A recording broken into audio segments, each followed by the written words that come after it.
মুআজ্জাজ ও মুহতারাম উপস্থিতি সম্মানিত মুসল্লিয়ান কিরাম, আল্লাহ তাআলার দরবারে অগণিত শুকর এবং সাজদ পেশ করছি যেই রব, যেই মালিক দয়া করে মায়া করে প্রত্যেক জুমার ন্যায় আজকেও আমাদেরকে ঐক্যবদ্ধ হয়ে তার গোলামি করার জন্য আসার এবং বসার সুযোগ করে দিয়েছেন। এই জন্য দিল থেকে শুকরিয়া দান বলি আলহামদুলিল্লাহ। আল্লাহ সুবহানাহু ওয়া তাআলার দরবারে যত শুকর গুজার করব ততই আমাদের লাভ, যতই আমরা তার থেকে দূরে সরে যাব ততই আমাদের ক্ষতি, ঠিক না? এই জন্য রবের প্রশংসা করলে, রবের পবিত্রতা ঘোষণা করলে আমাদের লাভ। আল্লাহ রাব্বুল আলামিন সন্তুষ্ট হয়ে আমাদেরকে একটা অফুরন্ত নেয়ামত দান করবেন, সেটা হইল কি? জান্নাতুল ফেরদাউস নাঈম। যেটার প্রাপ্য, যেটার যোগ্যতা অর্জন করবো সেটাই পাবো ইনশাআল্লাহ, তবে জান্নাত পাবো ইনশাআল্লাহ। সম্মানিত দিনী মুসলমান ভাইরা, আপনাদের মাঝে মহাগ্রন্থ আল কোরআনুল কারীমের দ্বিতীয় সূরা সূরাতুল বাকারা আজকে 7 নম্বর আয়াত থেকে আলোচনা করব। আমি চেষ্টা করব ধারাবাহিকভাবে আলোচনা করার চেষ্টা করব, সময় সংক্ষেপ, তারপরেও যতটুকু পারি আলোচনা করব ইনশাআল্লাহ। গত জুমা আলোচনা করছিলাম ইন্নাল্লাযীনা কাফারু সাওয়াউন আলাইহিম আনজারতাহুম আম লাম তুনজিরহুম লা ইউমিনুন। নবী হে, আপনি ওই সমস্ত লোকদেরকে যতই আহ্বান করেন না কেন, যতই তাদেরকে ইসলামের পথে দাওয়াত দেন না কেন, যতই তাদেরকে হেদায়েতের বাণী শোনান না কেন, যতই আপনি আমার পথে ডাকেন না কেন, তারা ঈমান আনবে না। কারা? ইন্না নিচ্ছি আল্লাযী জাহারা কাফারু, যারা কুফরি করেছে, অস্বীকার করেছে, তারা কখনোই হেদায়েতের পথে আসবে না। লা ইউমিনুন, তারা কখনো ঈমান আনবে না। এই পরের আয়াতে খাতামাল্লাহ আলা কুলুবিহিম ওয়া আলা সামঈহিম ওয়া আলা আবসারিহিম গিশাওয়া। খাতামাল্লাহ, আল্লাহ রাব্বুল আলামিন মোহর এঁটে দিয়েছেন, অন্তরে তালাবদ্ধ করে দিয়েছেন। আল্লাহ রাব্বুল আলামিন মানুষের দিলের ভিতরে একটা তালাযুক্ত বা একটা আড়াল দিয়ে রেখেছেন।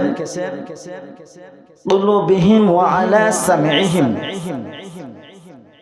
আর কানের উপর একটা আবরণ দিয়েছেন, পর্দা দিয়ে দিয়েছেন।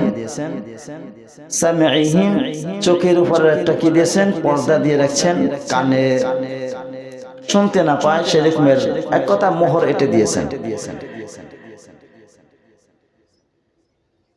ওয়ালাহুম আযাবুন আযীম, তারা কঠিন শাস্তির পাওয়ার যোগ্য, তারা কঠিন শাস্তি পাওয়ার যোগ্য।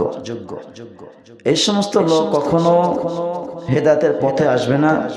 তারা বিভিন্ন রকমের নবীদেরকে মিথ্যা বলে দাবি করেছেন, নবীদেরকে পাগল বলেছেন, নবীদেরকে জাদুকর বলেছেন, নবীদেরকে হত্যা করেছেন, নবীদেরকে হত্যা করার জন্য ধাওয়া করেছেন, নবীদেরকে হত্যা করতে চেয়েছেন। এই জন্য আল্লাহ তাআলা নবীদেরকে হিজরত করার জন্য হুকুম দিয়েছেন। বিভিন্ন রকম নবীরা কষ্ট করেছেন, কষ্টের পরেও আল্লাহ তাআলার হুকুম বাস্তবায়ন করার জন্য চেষ্টা করে গিয়েছিলেন, ঠিক না? আর সমস্ত নবী আম্বিয়া কিরাম আল্লাহ তাআলা যে হুকুম দিয়ে পাঠিয়েছিলেন, চুল পরিমাণও কোনো কমতি রাখেন নাই, যতটুকু বলেছেন ততটুকুই মানুষের কাছে পৌঁছে দিয়েছেন। খাতামা, মোহর এঁটে দিয়েছেন। এটা এমন একটা বলা হয় যখন মানুষের সুস্বাদু খাবার আছে, খাবারটা যখন খায় তখন সুস্বাদ অনুভব করা যায়, জিহ্বা এটা অনুভব করা যায়। আপনি যদি ভালো খাবার যেটা খাইলে শরীরে উপকারিতা আছে, সব থেকে 2টা পরিশুদ্ধ খাবার, 3টা পরিশুদ্ধ খাবার আছে যেটা কোনো ভেজাল নাই, ভেজাল মুক্ত, ভেজাল মুক্ত। একটা হলো দুধ, একটা কি? দুধ। যেটা গরু থেকে, ছাগল থেকে, ভেড়া থেকে, উট থেকে, দুম্বা থেকে যেগুলো সরাসরি দহন করানো হয় ওইটা খাইলে উপকার আছে, ক্ষতি নাই, ঠিক না?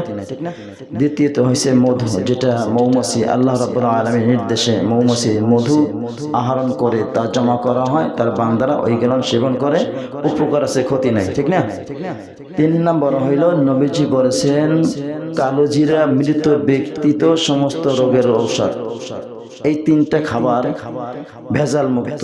3টা খাবার কি ভেজাল মুক্ত, এবং অন্যান্য যেগুলো না আছে ফরমালিন দেওয়া থাকে, প্রত্যেকটাই ফরমালিন দেওয়া থাকে।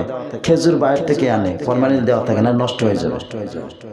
খেজুরগুলো না আবার দেখা যায় সরিষার তেল দিয়ে সুন্দর করে হাতে কইরা বা এমন করে সুন্দর চকচক করে তারপরে বিক্রি করা হয় মানুষের কাছে। ভেজাল, প্রত্যেকটা জিনিস ভেজাল। কিন্তু এই যে দুধ পানি মিলাইলে দুধ কি আসল থাকে না নকল হয়ে যায়? ভেজাল হয়ে যায়। মধুতে এখন যে মধু তৈরি করা হয় চিনি আর একটু মেডিসিন দিয়ে মধু তৈরি করা হয়, ভেজাল মধু না? কিন্তু কালো জিরা এইটা কি ভেজাল করা সম্ভব? ওরাই খেতে কিচ্ছু হয় না। তাহলে ভেজাল জিনিস খাইলে আমরা ভেজাল অনুভব করব, খাঁটি জিনিস খাইলে খাঁটি জিনিস আমরা পাবো। এই জন্য আল্লাহ রাব্বুল আলামিন খাতাম আল্লাহু আলা কুলুবিহিম ওয়া আলা সামিইহিম ওয়া আলা আবসারিহিম। আল্লাহ তাআলা যাদের অন্তরে, চোখে, কানে কিছু লাগিয়ে দিয়েছেন, যখন ভালো কথা বলবে তখন ভালো লাগবে না, ভালো কিছু দেখবে না, অন্তর দ্বারা ভালো কিছু উপলব্ধি করবে না। সূরাতুল মুতাফফিফিন 14 এবং 15 নম্বর আয়াতে আল্লাহ তাআলা বলেন কাল্লা বাল রানা আলা কুলুবিহিম মা কানু ইয়াকসিবুন কাল্লা ইন্নাহুম আন রাব্বিহিম ইয়াওমাইযিন লামাহজুবুন। বরং তাদের অন্তরগুলোর উপর এদের খারাপ কাজের জং ধরেছে। খারাপ কাজের উপরে খারাপ জিনিসটা, এই জিনিসটা ভালো জিনিসটাকে প্রাধান্য না দিয়ে খারাপ জিনিসটার উপরে আকৃষ্ট হয়েছে, এই জন্য অন্তরের উপরে জং পড়ে গিয়েছে, অন্তরের উপরে একটা জং পড়ে গিয়েছে। এমন একটা উদাহরণ দেওয়া হয়েছে, এই আঙ্গুরের মতন মনে করেন একটা মানুষ যখন নেকের কাজ করে তার দিলের উপর একটা সাদা একটা দাগ পড়ে যায়। যখন একটা গুনাহের কাজ করা হয় তার দিলের উপর একটা কালো দাগ পড়ে যায়। এরকম বোঝানো হয়েছে একটা গুনাহের কাজ করেছে, আঙ্গুলটা মুষ্টিবদ্ধ হয়ে গেছে। আরেকটা গুনাহের কাজ করেছে, আঙ্গুল আরেকটা মুষ্টিবদ্ধ হয়ে গেছে। আরেকটা গুনাহের কাজ করেছে, আঙ্গুলটা মুষ্টিবদ্ধ হয়ে গেছে। আরেকটা গুনাহের কাজ করেছে, আঙ্গুলটা মুষ্টিবদ্ধ হয়ে গেছে। আরেকটা গুনাহের কাজ হয়েছে, আঙ্গুলটা মুষ্টিবদ্ধ হয়ে গেছে। এর ভিতরে কিছু ঢুকানো যাবে? একটু বলেন না, যাবে? যদি এটা খোলা থাকে প্রবেশ করানো সম্ভব, হাতে নেওয়া সম্ভব, ঠিক না? আপনি মধুটা অরিজিনাল মধু, এই মধুটা হাতে সুন্দর করে মাখছেন, মাখার পরে যদি হাতটা জিহ্বা দিয়ে চাটা দেন, মিষ্টি লাগবে? লাগবে? আমি কি বুবা মানুষ নিয়ে কথা বলতেছি? খবর দেখছেন না টিভিতে? যারা প্রতিবন্ধী, কানে শোনে না, তাদের জন্য আকার ইঙ্গিতে বোঝানো হয়। দেখছেন না খবর? তাহলে এখানে কি আমার ফিঙ্গার ল্যাঙ্গুয়েজ ব্যবহার করতে হবে? তাহলে কথা বলতে হবে না ইনশাআল্লাহ। আপনার হাতে মধু লাগানো হয়েছে, মধুটা যদি চাটা দেন মিষ্টি লাগবে কি লাগবে না? মধু সুন্দর করে লাগিয়েছেন, হাতে একটা গ্লোভস পরলেন, প্লাস্টিকের গ্লোভস, যেটা পয়রা ডাক্তাররা অপারেশন করা হয়, ওই গ্লোভসটা পয়রা যদি হাতের গ্লাস ওই গ্লোভসের উপর থেকে যদি আপনি যদি চাটা দেন মিষ্টি লাগবে? কথা মানে লাগবে? ইয়াজুজ মাজুজের মতন সারাদিন দেয়াল চাটতে ডিমের খোসার মতন পাতলা হয়ে যাবে, তখন বলবে আজকে না কালকে, পুরোনো আবার কালকে সেরকম হয়ে যায়। আপনি চাটতে ওই যে একটা গ্লোভসের উপর যে একটা কেমিক্যাল দেওয়া আছে, কেমিক্যালের স্বাদ পাইবেন, কিন্তু মাগার কি পাইবেন না। এই জন্য খাতাম আল্লাহ, যাদের অন্তরে আল্লাহ মোহর এঁটে দিয়েছেন তাদের কোনো কিছু ভালো লাগবে না, ঠিক না?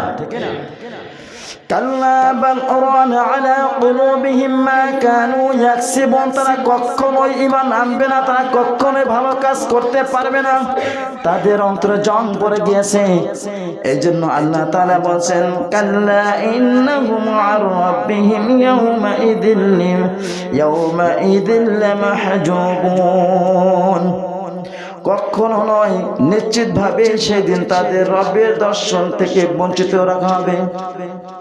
সেদিন রবের দর্শন থেকে, মানে দর্শন দেখা থেকে, কিয়ামতের দিবসে আল্লাহ তাআলা আসবেন। তখন এই যে কিয়ামতের দিবসে আল্লাহ রাব্বুল আলামিন অন্ধ বানাইয়া উঠাবেন। সূরাতুত তাহা 124, 25, 26 নম্বর আয়াত। ওয়া মান আ'রাদা আন যিকরি ফাইন্না লাহু মাঈশাতান দানকা ওয়া নাহশুরুহু ইয়াওমাল কিয়ামাতি আ'মা قال رب لم حشرتني أعمى وقد كنت بصيرا قال كذلك أتتك آياتنا فنسيتها وكذلك اليوم تنسى। এই যে আল্লাহ তাআলা বলেন সেদিন কিয়ামতের দিবসে আল্লাহ তাআলাকে দেখতে পারবে না। আল্লাহ তাআলা অন্ধ বানাইয়া তাদেরকে উঠাবেন। কাদের? যাদের অন্তরে চোখে কানে আল্লাহ রাব্বুল আলামিন মোহর দিয়ে দিয়েছেন, তালাবদ্ধ করে দিয়েছেন। নবীজিকে রাসূলুল্লাহ এই সাহাবায়ে জিজ্ঞাসা করেছেন, ইয়া রাসূলুল্লাহ কিয়ামতের দিবসে কি আল্লাহকে দেখতে পারবো? তখন বলছে আকাশের পূর্ণিমার চাঁদকে তোমরা দেখতে পারো? বলছে ইয়া রাসূলুল্লাহ হ্যাঁ দেখতে পারি। আল্লাহকে তোমরা সেইভাবে সচক্ষে কিয়ামতের দিবসে দেখতে পারবা। তবে এই সমস্ত লোকে দেখতে পারবে না, এই সমস্ত লোকে দেখতে পারবে না। আল্লাহ তাআলা যদি অন্ধ বানাইয়া উঠানো হয় তার দেখতে পারে? তাইলে আমরা আল্লাহ তাআলার কাছে দোয়া করি, রব তুমি আমাদের সব, দয়া করে মায়া করে তুমি তো আমাদেরকে খুব ভালোবেসে মহব্বত করে ফেরেশতাদের সাথে টার্গেট করে জেদ করে ফেরেশতারা বলছিলেন আল্লাহ মানুষ জাতি বানান লাগবে না, ওরা জিন জাতির মতন আবার সেরকমের তোমার নাফরমানি করবে। ক্বালা ইন্নী আ'লামু মা লা তা'লামুন, আমি রব যা জানি তোমরা তা জানো না। ফেরেশতারা নিষেধ করেছিল, সেই নিষেধ আল্লাহ তাআলা উপেক্ষা করে গুরুত্ব না দিয়ে তিনি আমাদেরকে সৃষ্টি করেছেন। আর রব যেই রকমের আদর করে দয়া করে তোমার কুদরতি হাত থেকে নিজের হাত দ্বারা আমাদের আদি পিতা আদম আলাইহিস সালামকে সৃষ্টি করেছিল, তারই উত্তরসূরি আমরা, তারই সন্তান। আল্লাহ তুমি মেহেরবানি করে আমাদেরকে দয়া করে কিয়ামতের দিবসে আমাদেরকে অন্ধ বানাইয়া উঠাইও না। ওই দিনকে অন্ধ বানানো মানে কি আমরা অপরাধী। তখন আমাদের কি অবস্থা হবে? বুখারীর বর্ণনা 3336 নম্বর হাদিস 3336 নম্বর হাদিস। আন আবি হুরায়রা রাদিয়াল্লাহু তাআলা আনহু ইন্নাল্লাহা খালাকাল ইনসানা আলা সূরাতিহি ওয়া ইন্নাল্লাহা খাতামা আলা কুলুবিহিম ওয়া আলা সামঈহিম ওয়া আলা আবসারিহিম গিশাওয়া। আবু হুরায়রা রাদিয়াল্লাহু তাআলা আনহু হাদিসটা বর্ণনা করেন, নিশ্চয় আল্লাহ খালাকা সৃষ্টি করেছেন আল ইনসান মানুষ আলা সূরাতিহি, আল্লাহ তাআলার সূরাতের আকৃতিতে। আল্লাহ তাআলার সূরাতের আকৃতি।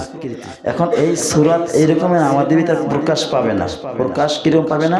আল্লাহর চেহারা কিরকমের আল্লাহু আ'লাম, আল্লাহ ভালো জানে, আমরা জানি না। আমরা জানি। আমরা দুই একটা গল্প শুনি, দাদা দাদির কাছে শুনতাম অমুক রাজার গল্প বলতো, কিন্তু রাজাকে দেখি না। রাজার যে পোশাক, রাজার যে কাজকর্ম, সেইগুলো আমাদেরকে ডিটেল বর্ণনা করা যাইতে দেয় না। এই জন্য আল্লাহ তাআলার চেহারা কেমন আল্লাহ ভালো জানেন, আল্লাহ তাআলার হাত কেমন আল্লাহ ভালো জানেন, আল্লাহ তাআলার পা কেমন আল্লাহ ভালো জানেন, আল্লাহ তাআলার চোখ কেমন আল্লাহ ভালো জানেন, আমরা জানি না। বিশ্বাস করি, সামি'না ওয়া আতা'না, শুনলাম মানলাম, এটা আমাদের দায়িত্ব, ঠিক না? এই জন্য এইটা নিয়ে বাড়াবাড়ি করা যাবে না। অনেকে বলে আল্লাহ রাব্বুল আলামিনের হাত নাই, আল্লাহ তাআলার নিরাকার, আল্লাহ তাআলা পা নাই, আল্লাহ তাআলার কিচ্ছু নাই, আল্লাহ তাআলা নিরাকার, এটা বলে না? ইন্নাল্লাহা আলিমুম বিযাতিস সুদূর, আল্লাহ তাআলা প্রত্যেকটা মানুষের অন্তরের খবর জানেন। জানেন না? বিশ্বাস করি? কথা বলে না। কেমনে বিশ্বাস করেন? আল্লাহ তাআলা যদি না শুনে না দেখে তাহলে আমরা তো বেঁচে যাব না? কিছু কিছু গুনাহের কাজ করি, আল্লাহ ব্যতীত আর ফেরেশতা ব্যতীত কেউ দেখে? দেখে? তাহলে আল্লাহ দেখলো কিভাবে চোখ না থাকলো? আল্লাহ রাব্বুল আলামিন কিয়ামতের দিবসে জাহান্নাম জান্নাত নির্ধারণ করে সমস্ত মানুষদেরকে দুই ভাগ করে দেবেন। জাহান্নাম ক্ষুধার্ত, জাহান্নাম বলবে রব্বুল আলামিন তোমার কাছে আরো আছে কি, আমাকে কয়াদি দাও, ক্ষুধা নিবারণ হয় নাই। আল্লাহ রাব্বুল আলামিন ও জাহান্নাম তোর পেটের ক্ষুধা নিবারণ হয় নাই। তখন আল্লাহ রাব্বুল আলামিন তার পায়ের গোছা উন্মোচন করে দেবেন, জাহান্নামের ভিতর রাখবেন, জাহান্নাম পরিপূর্ণ হয়ে যাবে। এক সময় আল্লাহ তাআলার যেইভাবে কোরআনে বর্ণনা আকৃতি পাওয়া যায় সেইভাবে একটা বর্ণনা নিয়ে আলোচনা করব ইনশাআল্লাহ। আমি এরকম একটা ঘটনা শুনছিলাম, কোন জায়গায় সেটা আমার সঠিক মনে নাই, যে এই আল্লাহর আকৃতি নিয়ে কথা বলছিল, তাকে নাকি ইমামকে নাকি মসজিদ থেকে মারধর দিয়ে পাঠাই দিয়েছে।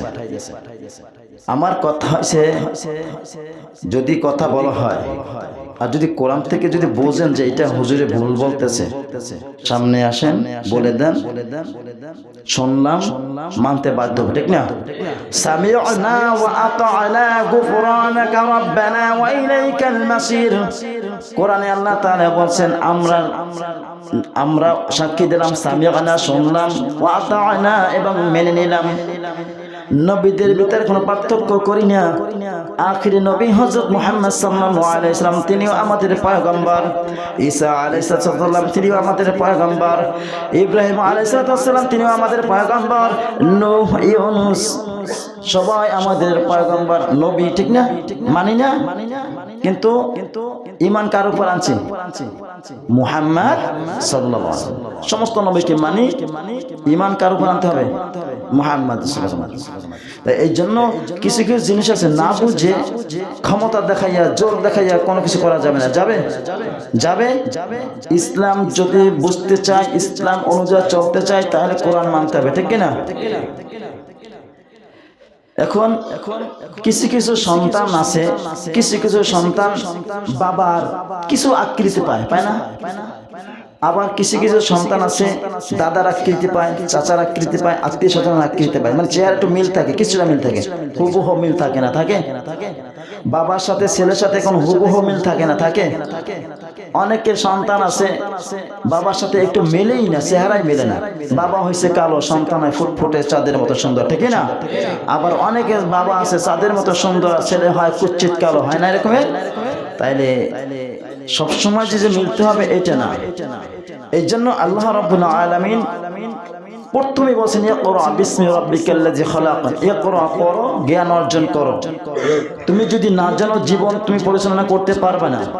তুমি নিজে ভালো চলতে না পারলে তোমার পরিবার পরিজন কিছু চালাতে পারবে না, রাষ্ট্র চালাতে পারবে না। এই জন্য কোরআন পড়তে হবে, ঠিক না? 6 নম্বর সূরা সূরাতুল আনআমের 25 নম্বর আয়াতে আল্লাহ তাআলা বলেন ওয়া মিনহুম মান ইয়াসতামি'ু ইলাইকা ওয়া জা'আলনা আলা কুলুবিহিম আকিন্নাতান আন ইয়াফকাহুহু ওয়া ফি আযানিহিম ওয়াকরা ওয়া ইন ইয়ারাw কুল্লা আয়াতিন লা ইউ'মিনু বিহা হাত্তা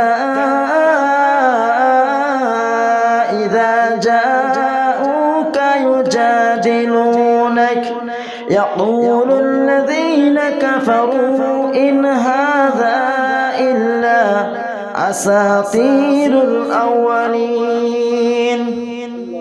আল্লাহ তাআলা বলেন এদের কিছু লোক কান পেতে মুহাম্মদ তোমার কথা শুনবে, মুহাম্মদ তোমার কথা শুনবে। কারা শুনবে?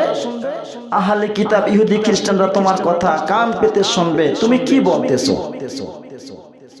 যখন তোমার কথা আর তাদের কাজ কিছুটা মিলে যাবে তখন তারা আনন্দ উপভোগ করবে।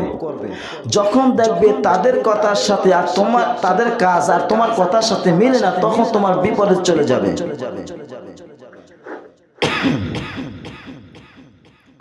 এবং তুমি যখন কোরআন তেলাওয়াত করবা, তখন তারা যদি দেখে তুমি যখন একমাত্র রবের প্রশংসা করবা, তোমার নিজের কথা বাদ দিয়ে, তখন তারা কি করবে? ঘৃণায় মুখ ফিরে চলে যাবে। তখন তোমার সাথে তারা দ্বন্দ্ব সৃষ্টি করবে, তোমাকে নবী হিসাবে মানবে না, দিন এইটা মানবে না, বাপদাদার ধর্ম নিয়ে ব্যস্ত থাকবে, বাপদাদা যেগুলো করে আসছে এইটার উপরে প্রাধান্য দেবে, তোমাকে মানবে না। বাস্তব যখন কোনো কথা ইহুদি খ্রিস্টানদের বিরুদ্ধে চলে যায়, তখন তারা অ্যাকশন নেয়। যখন তাদের কথার সাথে কোরআনের কথা মিলে যায়, তখন তারা আনন্দ উপভোগ করে। এই জন্য আল্লাহ তাআলা বলেন, অমিনহুম মাইয়াস্তামিউ ইলাইকা ওয়াজআলনা কুলুবিহিম আকিন্নাতান আইয়াফকাহুহু ওয়া ফি আযানিহিম আকরা, এবং তাদের অন্তর উপর যে আবরণ ফেলে দিয়েছি, যার ফলে তারা এই সমস্ত কথা তাদের ভালো লাগে না। কানের উপরে চোখের উপরে পর্দা সৃষ্টি করে দিয়েছি, এই জন্য তাদের কোনো কথা ভালো লাগবে না, ভালো কথা দিকে আগাবে না, ভালো কিছু দেখলে সেটা উপলব্ধি করবে না। এখন আপনি যদি কানের ভিতরে হাত দিয়ে যদি কথা শোনেন, স্পষ্ট হবে না অস্পষ্ট? শুধু দেখবেন ঠোঁট লড়তেছে, কি বলতেছে বুঝবেন না। বুঝবেন? যদি যারা বোবা কথা শুনে না, তারা কিন্তু মুখের ঠোঁট লড়ানো কিছু বুঝে আর হাতের ইশারা বুঝে।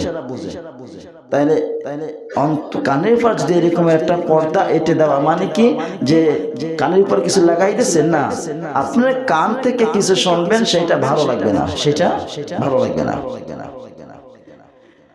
আল্লাহ রাব্বুল আলামিন বলেন, যারা কোরআন পড়ে আর যারা কোরআনের বিরোধিতা করে, আল্লাহ তাআলা তাদেরকে বলেন, ওয়া ইযা ক্বারাতাল কুরআনা জাআলনা বাইনাকা ওয়া বাইনাল্লাযীনা লা ইউমিনুনা বিল আখিরাতি হিজাবান মাসতুরা। আল্লাহ তাআলা বলেন, নবী হে, আপনি যে কোরআন পড়েন, যখন কোরআন তেলাওয়াত করেন, আর যারা ঈমান আনে না, পরকালকে বিশ্বাস করে না, আমি আপনার আর তাদের মাঝখানে একটা পর্দা লাগাই দিই। কি লাগাই দিই? পর্দা লাগাই দিই। যখন সূরা লাহাব তৈরি হয়, আবু লাহাবের স্ত্রী জামিলা, এই যখন আবু লাহাব নায়াটা নাজিল হয়, তাব্বাত ইয়াদা আবি লাহাবি ওয়া তাব, আবু লাহাবের দুই হাত ধ্বংস হয়ে যায়। এখন স্বামীর যদি বরদোয়া করে আর যদি প্রকৃত ভালোবাসার স্ত্রী থাকে, সহ্য করবে? স্বামী যদি খারাপ হয় তারপরে সহ্য করবে? যখন এই আয়াতটা নাজিল হয়েছে, মুহাম্মদ সাল্লাল্লাহু আলাইহি ওয়াসাল্লাম এই আয়াতটা তেলাওয়াত করলেন, তখন একটা পাথর নিয়ে মক্কার মসজিদে দিয়ে গেছেন। যাওয়ার পরে ওখানে বসা ছিল আবু বকর এবং মুহাম্মদ সাল্লাল্লাহু আলাইহি ওয়াসাল্লাম, দুইজনে বসা ছিল। এখন আবু বকর বলছে, ইয়া রাসূলুল্লাহ, আবু জাহেলের এই আবু লাহাবের স্ত্রী তো আসতেছে এরকম। আয়েশা জিজ্ঞেস করে, আবু বকর, তোমার বন্ধু মুহাম্মদ কোথায়? পাথরটা নিয়ে আসছে। আসার পরে যে ওই পাথর নিক্ষেপ করবে, যদি তাকে পায়, তখন আল্লাহ রাব্বুল আলামিন ওর আর নবীর ভিতরে একটা পর্দা দিয়ে দিয়েছেন। আবু বকরকে দেখছেন, নবীকে দেখেন না। সুবহানাল্লাহ। এখন ওয়াইজা ক্বারাআতাল কুরআনা জাআলনা বাইনাকা ওয়া বাইনাল্লাযী, বাইনাকা আপনা, ওয়া বাইনাল্লাযীনা লা ইউমিনুনা, আপনি এবং যারা ঈমান আনবে না, পরকালকে বিশ্বাস করবে না, আমি তাদের মাঝখানে একটা পর্দা দিয়ে দেই, যাতে তারা আপনাকে দেখবে না, মুমিনদেরকে দেখবে না বলতে এরকমের, যদি আমরা যদি অন্তরে বিশ্বাস করি, ইব্রাহিম আলাইহিস সালামের মতো যদি আমরা বিশ্বাসী হতে পারি, তাহলে এই আয়াতটা তেলাওয়াত করে যদি আমরা শত্রুর সম্মুখে যাই, আশা করা যায় ইনশাআল্লাহ আল্লাহ তাআলা আমাদেরকে হেফাজত করবেন ইনশাআল্লাহ। সূরা বানী ইসরাঈল 45 নম্বর আয়াত, সূরা বানী ইসরাঈল 45 নম্বর আয়াত, ওয়া ইযা ক্বারাআতাল কুরআনা জাআলনা বাইনাকা ওয়া বাইনাল্লাযীনা লা ইউমিনুনা বিল আখিরাতি হিজাব হিজাব পর্দা, হিজাব মানে কি পর্দা, হিজাবান মাসতুরা, দুইজনের মাঝখানটা হিজাব পরে যাবে, পর্দা পরে যাবে। পর্দা পরলে আর দেখা যায়? দেখা যায়? ডাক্তারের চেম্বারে গেছেন না, যখন যায় একটা পর্দা টেনে দেয় না, যেন অন্য কেউ দেখতে পারে না। দেখছেন এরকম? ডাক্তারের কাছে গেছেন, দেখা যায় না? আল্লাহ তাআলা সবাইকে সুস্থ রাখুক। জরুন আমিন। কারণ ডাক্তারের চেম্বারে অনেকে যায় না, আর জীবন যাওয়া নাও লাগতে পারে, ঠিক না? এটা কম বেশি ডাক্তারের কাছে সবাই গেছে, হয়তো খেয়াল করেন নাই। وَجَعَلْنَا عَلَى قُلُوبِهِمْ أَكِنَّةً أَن يَفْقَهُوهُ وَفِي آذَانِهِمْ وَقْرًا وَإِذَا ذَكَرْتَ رَبَّكَ فِي الْقُرْآنِ وَحْدَهُ وَلَّوْا عَلَى أَدْبَارِهِمْ نُفُورًا। এবং তাদের মনের উপর এমন আবরণ চড়িয়ে দেয় যেন তারা কিছুই বোঝে না। তাদের মনের উপরে এমন একটা আবরণ পরিয়ে দেয় যেন তারা কিছুই বোঝে না, এবং তাদের কানে তালা লাগিয়ে দেয়। কানে তালা লাগাইলে ভালো কথা ভালো লাগবে না। তারা যেই জিনিসের উপর অভ্যস্ত, তারা সেই জিনিসটাকে ভালোবাসবে। তারা যেই জিনিসটা পছন্দ করে সেই জিনিসটার উপরে প্রাধান্য দেবে। আর যখন তুমি কোরআন নিজের একমাত্র রবের কথা বলতে থাকো, তখন তারা ঘৃণায় চোখ ফিরিয়ে নেয়, মুখ ফিরিয়ে নেয়। মনে হয় চোখের ইশারায় নবী হে আপনাকে আছাড় দিতে চায়।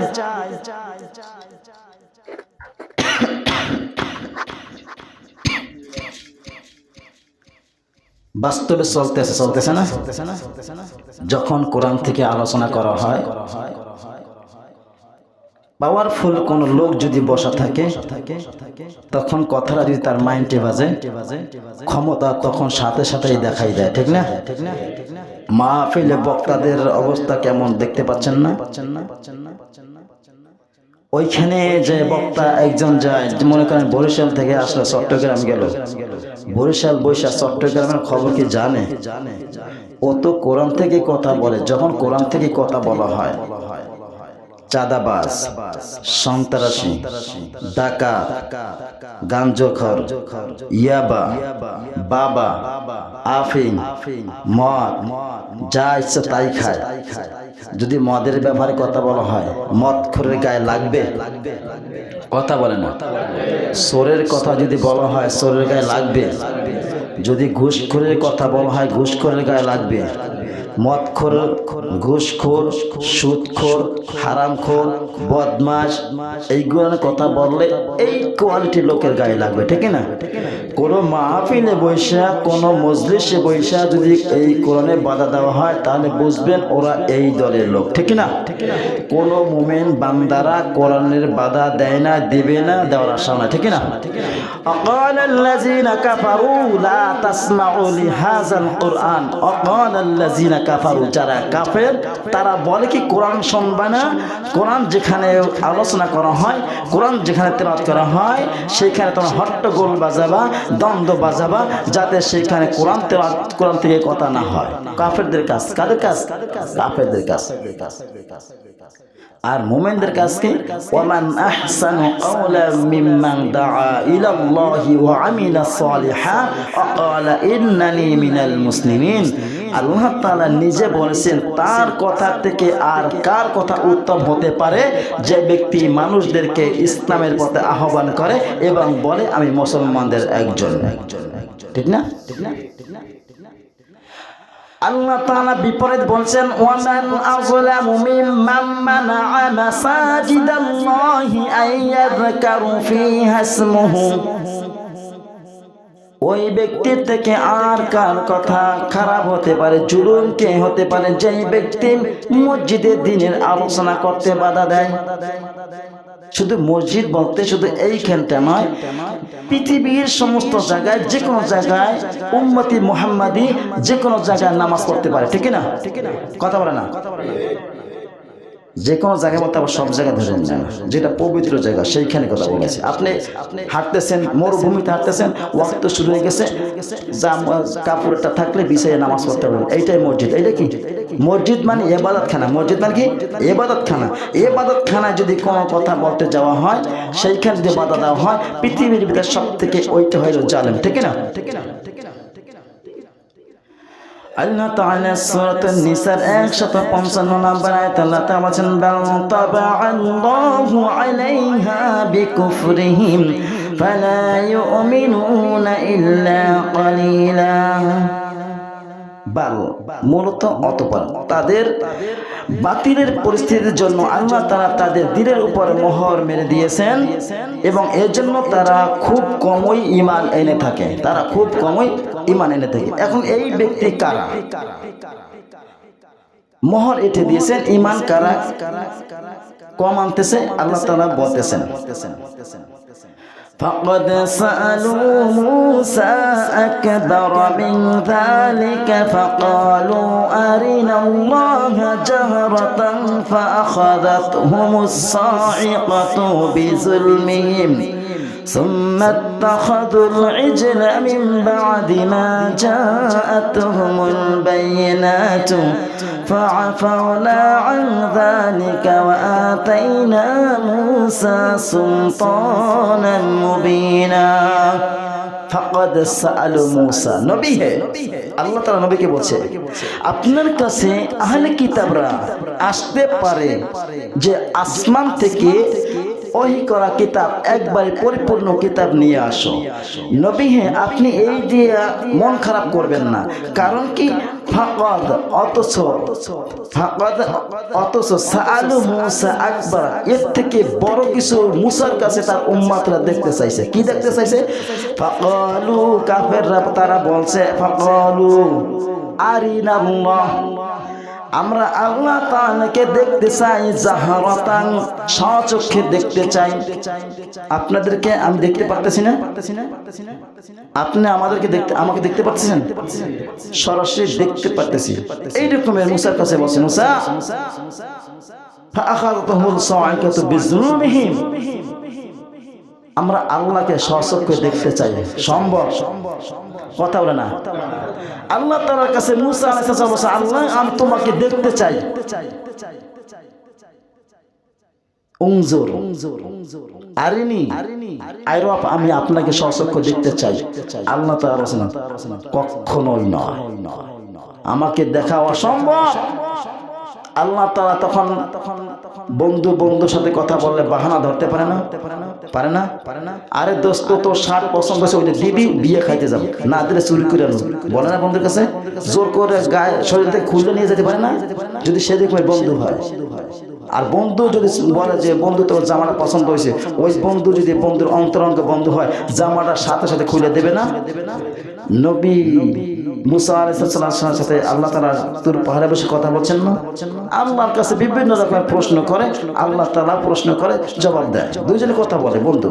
তখন আল্লাহ তাআলা বলে, আল্লাহ আমি তোমাকে দেখতে চাই। মুসা, কখনোই তুমি আমাকে দেখতে পারবে না। তুমি আমাকে দেখতে যদি চাও তাহলে অমুক সময় পাহাড়ের দিকে তাকাই থেকো। মুসা আলাইহিস সালাম একটু নূরের তাজাল্লিতে মুসা আলাইহিস সালাম অজ্ঞান হয়ে গেছিলেন না? তার সাথে যে সাহাবীরা ছিলেন তারা অজ্ঞান হয়ে গেছিলেন না?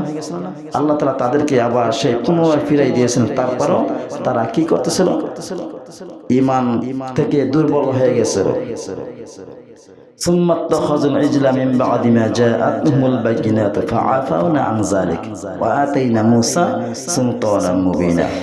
এখন আমাদেরকে সামনাসামনি আল্লাহকে দেখাও।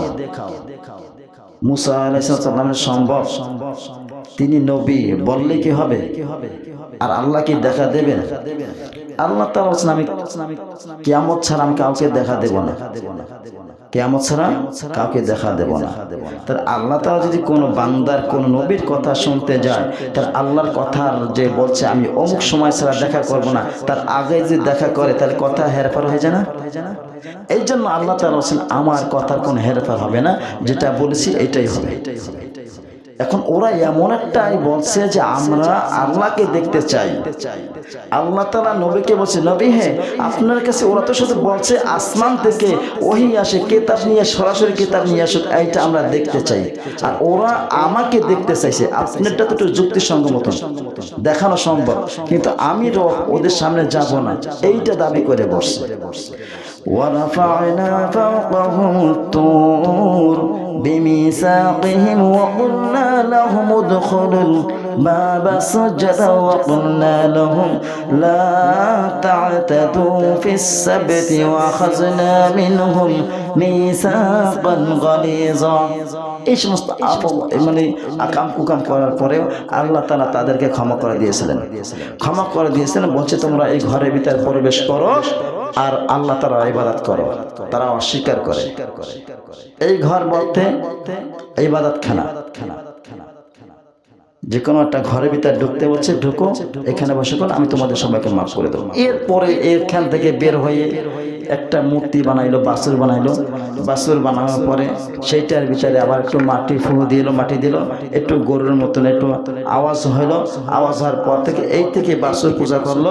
মুসা আলাইহিস সালাম তার কিছু লোকদেরকে নিয়ে 40 দিনের জন্য তুর পাহাড়ে গিয়েছিল আল্লাহকে দেখার জন্য। যারা গিয়েছিল আল্লাহ তাআলা তাদেরকে নিদর্শন দেখাইছিলেন, একটু তাজাল্লি দূরে তাজাল্লি দেখাইছিলেন। 40 দিন অজ্ঞান হয়ে থাকছিলেন না, এই 40 দিন পরে এসে দেখে বাছুর বানাইয়া সবাই পূজায় মুক্ত হয়ে গেছে। তারপর আল্লাহ তাআলা তাদেরকে নিদর্শন দিয়েছেন, তোমরা উভয় যুদ্ধ করো, তোমাদেরকে আল্লাহ তাআলা মাফ করে দেবেন। উভয় যুদ্ধ করেছিলেন, বহুত লোক মারা গিয়েছিল, হাজার হাজার লোক মারা গিয়েছে। একটা মাপ পাওয়ার একটা সিস্টেম, মাপকাঠি দেখাই দিয়েছে, তোমরা এইটা করতে পারলে মাফ হয়ে যাবে। আর আল্লাহ তাআলা আমাদেরকে দেখাই দিয়েছেন, তোমরা যদি খালেসভাবে তওবা করতে পারো আমি রব তোমাদেরকে মাফ করে দেবো, ঠিক না?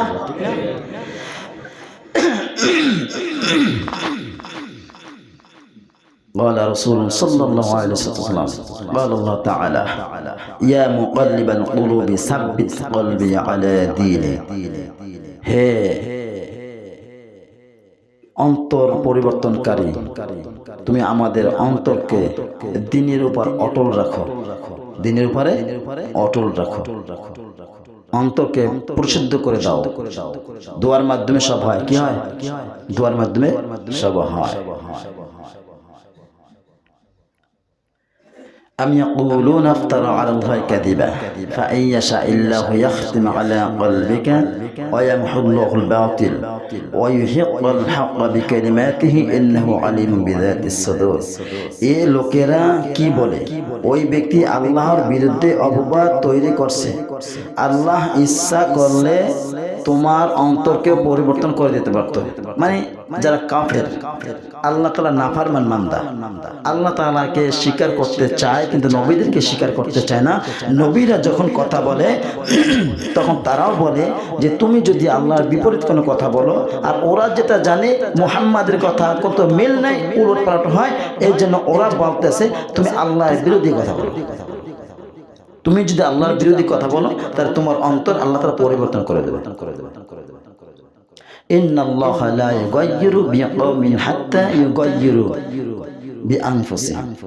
আল্লাহ তাআলা বলেন ওই জাতি, ওই ব্যক্তি, ওই গোষ্ঠী, ওই কওম, তাদের ভাগ্যকে আমি পরিবর্তন করি না যতক্ষণ পর্যন্ত নিজেরা নিজেদের ভাগ্যকে পরিবর্তন করার জন্য চেষ্টা না করে। চাওয়া আমাদের, দেওয়ার মালিককে, দেওয়ার মালিককে। চাবো কার কাছে? মাঝে মাঝে পীরের কাছে যাইতে হবে, ঠিক না? মাঝে মাঝে মাজার যায় সিজদা দিতে হবে, আর নাহলে পাবেন না। তো করবেন তো পাইবেন, ঠিক না? ঠিক না? এই সমস্ত জিনিস থেকে আমাদেরকে ফিরে আসতে হবে, ঠিক না? মাজারে গিয়ে সারাদিন কপাল ঠোকাইয়া ঠোকাইয়া মরলেও তারপরে কিছু বাবাই দিতে পারবে না। পাবে? পারবে? গুলিস্তান আছে না গোলাপশাহ মাজার, ওখানে দেখেন যাইয়া মাঝে মাঝে দেখেন, মাজারে যাবেন ঘুরতে, কি করতে? ঘুরতে যাবেন, দেখবেন আপনি কতটুকু ভালো আছেন, আল্লাহ ভালো রাখছেন, আর ওদের কতটুকু শয়তানে ঘিরে রাখছে, এটা দেখবেন। মাঝে মাঝে যাবেন, ঘুরতে যাবেন, কবরস্থানে ঘুরতে যাবেন, হাসপাতালে ঘুরতে যাবেন, কিছু কিছু মাজারে আল্লাহ তাআলার নিদর্শন দেখতে যাবেন যে ওখানে কি কুকর্ম হইতেছে, মদ গাঁজা সব চলে। আর এক একটা মোষ দেখলে মনে হয় যেন জাগাইয়ে পানি খেতে, দেখলেই বোঝা যায় এগুলো নিয়ে। কারণ আল্লাহ তাআলা এখন অধিকাংশ মানুষদেরকে ওই সমস্ত পথ থেকে ফিরে আনছেন, আছে না? আগে যেরকমের ছিল মাজারে, এখন কি ওই রকম মাজারে আছে? এখন মোটামুটি পরিবর্তন হইতে আছে। মাজারে যারা আগে যারা কাজ করতো, খাদেম যারা উল্টা পাল্টা কাজ করে টাকা কামাই করতো, ওরা এখন নিজেরাই সাক্ষী দেয় মাজারে সেজদা দিয়েন না। এখন কিছু কিছু লেখা আছে মাজারকে সেজদা দেবেন না, লেখা আছে অনেক জায়গায়, ওরাই বলে দিতেছে। এখানে আসেন, দেখে যান, দেখলে হয়তো বলতে পারেন যে এই এত বড় আল্লাহ ওয়ালা লোক, তিনি দুনিয়ায় ছিলেন, আজকে চলে গেছেন, আমরাও চলে যাব, এইটা মনে হবে। কবরস্থানে গেলে এইগুলো মনে আসবে। আর আপনি কতটুকু সুস্থ আছেন এইটা বুঝতে গেলে হাসপাতালে ঘুরতে যাবেন, ওই রোগী দেখলে আপনি বলবেন আলহামদুলিল্লাহ, আল্লাহ তাআলা আমাদেরকে কত সুস্থ রেখেছেন, ঠিক না? অতএব আমরা কোরআন থেকে পড়ব, কোরআন থেকে বোঝার চেষ্টা করব, কোরআন অনুযায়ী আমরা মানুষ হয়ে মানুষকে উপকার করতে পারি, এইটা আমাদের করণীয় এবং দায়িত্ব, ঠিক না? শুধু আমাদের দায়িত্ব না, সবাই দায়িত্ব। কাদের? সবাই দায়িত্ব। যেই বলছেন লা ইলাহা ইল্লাল্লাহ, তখনই আপনার ঘাড়ের উপরে এটা এসে পড়েছে। আল্লাহ তাআলা আমাদের সবাইকে বুঝিয়ে শুনে আমল করার মতন তৌফিক দিয়ে দান। জোরে বলেন আমিন, জোরে বলেন আমিন। আল্লাহ, এখানে আমরা যারা উপস্থিত আছি, মেহেরবানি করে দয়া করে যাদের ছেলে সন্তান আছে সবাইকে দিনদার মুত্তাকিন পরেজগার বানাই দাও। আয় রব্বুল আলামিন, যারা অসুস্থ আছে তাদের সবাইকে সুস্থতা দান করে দাও। আল্লাহ, যারা ঋণগ্রস্ত আছে সবাইকে ঋণ মুক্ত হওয়ার মতন তৌফিক দিয়ে দাও। আল্লাহ, ঋণ পরিশোধ করার মতন তৌফিক দিয়ে দাও। আল্লাহ, যারা সুদের সাথে জড়িত আছে সুদ থেকে মুক্ত হতে পারে সেই তৌফিক দিয়ে দাও। আল্লাহ, যারা ঘুষের ভিতরে জড়িত আছে তারা ঘুষ থেকে ফিরে আসতে পারে সেই তৌফিক দিয়ে দাও। আল্লাহ, যারা রাহাজানি করে, চিন্তাই করে, ডাকাতি করে, তাদেরকে তোমার পথে নিয়ে আসার মতন তৌফিক দিয়ে দাও। আল্লাহ, যাদের মা বাবা দুনিয়ায় বেঁচে নাই তাদেরকে তুমি উচ্চ মাকাম জান্নাতুল ফেরদাউসের মেহমান বানাই দাও। আল্লাহ, যারা এতিম অসহায় তাদের পাশে দাঁড়ানোর মতন তৌফিক দিয়ে দাও। ওয়া আখিরু দাওয়ানা আলহামদুলিল্লাহি রাব্বিল আলামিন।